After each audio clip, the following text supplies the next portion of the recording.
Hello मेरे प्यारे दोस्तों, कैसे हैं आप सभी? स्वागत है आप सभी का आपके गुरजीक चैनल एसपी झा चैनल पे। और मेरे प्यारे बच्चों, मैं आप सबों को प्रीवियस ईयर क्वेश्चन से मुलाकात कराने जा रहा हूं, जिसमें कि आप लोग देखेंगे जो सिद्ध करे कि रूट टू एक अपरमय संख्या। और ये क्वेश्चन मेरे प्यारे बच्चों इतनी बार पूछा गया है, जो कोई अभी तक में 2016, 17, 18, 19, 20 जितने भी एग्जाम हुए बिहार बोर्ड के मेरे प्यारे बच्चों, वो सारे एग्जाम में ये root two, root three, root five, root seven, इसमें से कोई बदल के एक ना एक क्वेश्चन रहता ही रहता है मेरे प्यारे बच्चों। अगर एक बार आप लोग इस वीडियो को देख लेते हैं तो विश्वास मानिए मेरे प्यारे बच्चों, ये जितने भी होंगे रूट टू होंगे या रूट थ्री होंगे या रूट फाइव होंगे या रूट सेवन होंगे, इनको सिद्ध करने के बारे में मैं इतने अच्छे से आप लोग को एक ही पार्ट में सिखा दूंगा, जो आपको कहीं से कोई जरूरी नहीं होगा मेरे प्यारे बच्चों फिर से इसको सिद्ध करने के लिए। और एग्जाम टाइम में अगर आप लोग देखते हैं तो विश्वास मानिए आपके बिल्कुल ही प्रश्न बन जाएंगे, कहीं से कोई प्रॉब्लम नहीं होगा।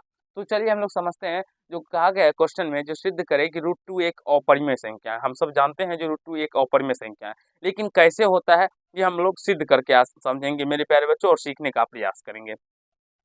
तो सबसे पहले चाहे रूट थ्री हो या रूट फाइव हो या रूट सेवन हो, सबसे पहले हम क्या करते हैं, तो अगर हमें रूट टू एक अपरिमेय संख्या सिद्ध करना है, तो हम इसको उल्टा मानेंगे मेरे प्यारे बच्चों। मान लेंगे, माना कि माना कि रूट टू एक परिमेय संख्या है। रूट टू एक मेरे प्यारे बच्चों क्या मान लिए होंगे हम लोग, रूट टू एक परिमेय संख्या है।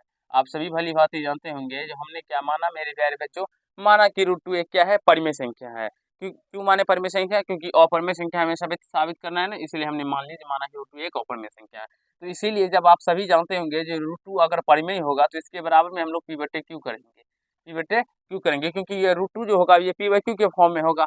और जहाँ मेरे प्यारे बच्चों, जहाँ पी और क्यू कोई सहअभाज्य संख्या है, क्यू कोई सहअभाज्य संख्या हो, पी और क्यू कोई सहअभाज्य संख्या हो मेरे प्यारे बच्चों, संख्या हो, तथा q not equal to zero हो मेरे प्यारे बच्चों, तथा क्यू का मान जो होगा वो जीरो नहीं होगा। ये ध्यान रखना है आप लोगों को, ठीक है। और पी और क्यू क्या होना चाहिए, सहअभाज्य संख्या होना चाहिए। सहअभाज्य संख्या का मतलब हुआ मेरे प्यारे बच्चों, जो उन दोनों में जो है वो एक उभयनिष्ठ गुणनखंड होना चाहिए। एक के छोड़ के कोई दूसरा उभयनिष्ठ गुणनखंड नहीं हो सकता है, यानी कि दोनों संख्या में एक छोड़ के कोई दूसरा संख्या से भाग नहीं लग सकता है। चलिए समझते हैं आगे। अब दोनों तरफ वर्क करते हैं, तो स्क्वायरिंग बोथ साइड, दोनों तरफ वर्ग करने पर, दोनों तरफ वर्ग करने पर मेरे प्यारे बच्चों, दोनों तरफ यानी कि स्क्वायरिंग बोथ साइड करने पर, अब यहाँ से ये रूट टू का हम लोग स्क्वायर करेंगे और यहाँ से ये क्या करेंगे, तो पी बटे क्यू का हम लोग स्क्वायर करेंगे। तो आप सभी जानते होंगे जो हम लोग रूट टू का स्क्वायर करते हैं तो टू ही होता है, और पी का स्क्वायर करेंगे तो ये पी स्क्वायर बट्टे में क्यू स्क्वायर हो जाएगा। तो यहाँ से मेरे प्यारे बच्चों ये two q square equal to क्या हो जाएगा, पी स्क्वायर हो जाएगा। ये आप सभी जानते होंगे, कहीं से कोई आपको इसमें दिक्कत नहीं होता होगा, क्योंकि क्रॉस मल्टीपल होता है, तो क्रॉस मल्टीपल होने पर ये two q square equal to क्या हो जाएगा, तो वो बी स्क्वायर हो जाएगा। अब मेरे प्यारे बच्चों क्यू स्क्वायर इक्वल टू हम लोग पी स्क्वायर बटे में टू कर देंगे, ठीक है। ठीक है, इतना कर लेते हैं।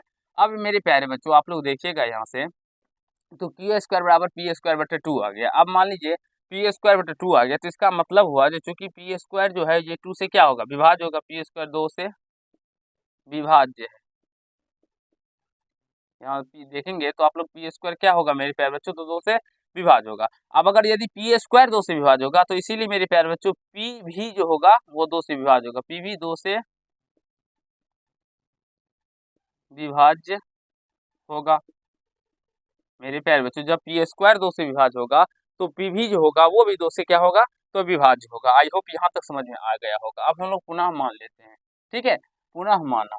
उसके बाद यहाँ नीचे से ही सॉल्व करना है, आप लोग को दिखाई नहीं पड़ेगा मेरे प्यारे बच्चों, इसलिए हम लोग ऊपर से सॉल्व करते हैं। पुनः माना कि p बराबर 2m। मेरे प्यारे बच्चों अगर आप लोगों को यहाँ पे समझने में कहीं से कोई कठिनाई आ रही है तो मैं आपको समझाता हूँ, ठीक है। यहाँ पे देखिए रूट टू, तो यहाँ तक अगर रूट थ्री भी हो तो सेम प्रोसेस जाएगा। यहाँ पे थ्री से विभाज्य होगा, फाइव होगा तो फाइव से विभाज्य होगा, यहाँ तक। हाँ, अगर आप लोग रूट थ्री को साबित करिएगा तो यहाँ पे मानिएगा, माना कि p बराबर 3m होगा। अगर रूट फाइव को साबित कीजिएगा तो माना कि p बराबर 5m होगा। अगर रूट सेवन को साबित कीजिएगा तो माना कि मेरे प्यारे बच्चों p बराबर 7m होगा, ठीक है। यहाँ तक समझ गए होंगे। अब दोनों तरफ वो वर्ग कर दीजिए, दोनों तरफ यानी कि स्क्वायरिंग बोथ साइड, दोनों तरफ वर्ग करने पर मेरे प्यारे बच्चों ये 3 नंबर में पूछे जाएंगे। अगर आप लोग इतना इसको अगर प्रैक्टिस कर लेते हैं तो विश्वास मानिए आपके सारे प्रश्न आपके एग्जाम में बनेंगे, कोई भी प्रश्न नहीं होगा जो आपसे छूटेंगे मेरे प्यारे बच्चों।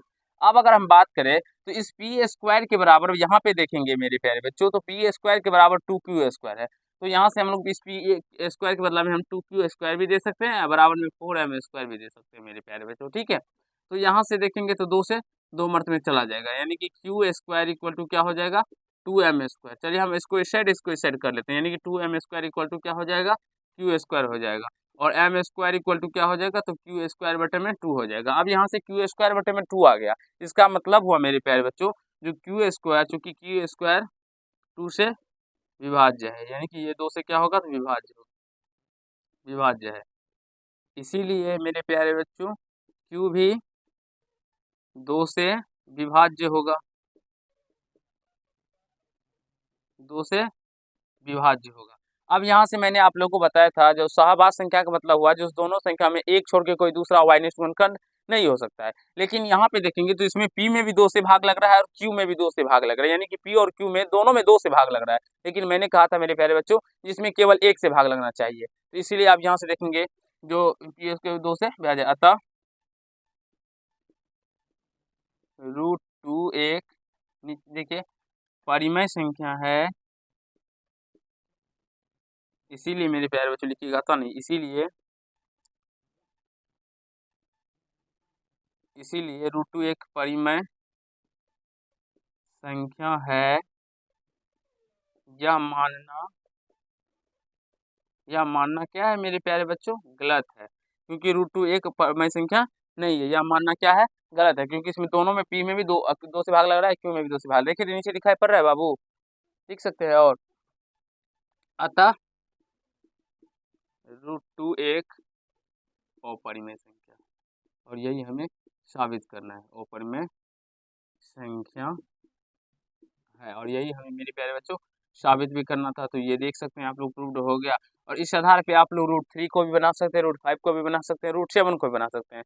विश्वास है मुझे मेरे प्यारे बच्चों आप सभी को ये प्रश्न समझ में आ गए होंगे और कहीं से कोई दिक्कत या समस्या नहीं हुआ होगा। आप लोग हमें एक बार √5, √3, √7 को बना के कमेंट कीजिएगा जो क्या आप लोग से बने या नहीं बने। हाँ, लेकिन जरूर ही बना लीजिएगा, क्योंकि 4 प्रश्न में से कोई भी आ सकता है। अब नेक्स्ट पार्ट में जो मैं आप लोग को बताऊंगा वहाँ पे 6 + √2 को कैसे हम लोग अपर में साबित करेंगे, 6 - √2 हो या 1/√2 हो या 7√5 हो, इसको कैसे हम लोग सॉल्व करते हैं, अपर में संख्या साबित करते हैं, उसके बारे में सिखाऊंगा। चलिए आज के पार्ट में इतना ही। अगर आप लोग को समझ में आया तो वीडियो को लाइक कीजिएगा, कैसा लगा ये कमेंट कीजिएगा, और यदि चैनल पर नए होंगे तो चैनल को सब्सक्राइब करके बेल आइकन को प्रेस कर लीजिएगा, जिससे मेरे हर एक वीडियो का नोटिफिकेशन आप तक पहुंचता है। धन्यवाद।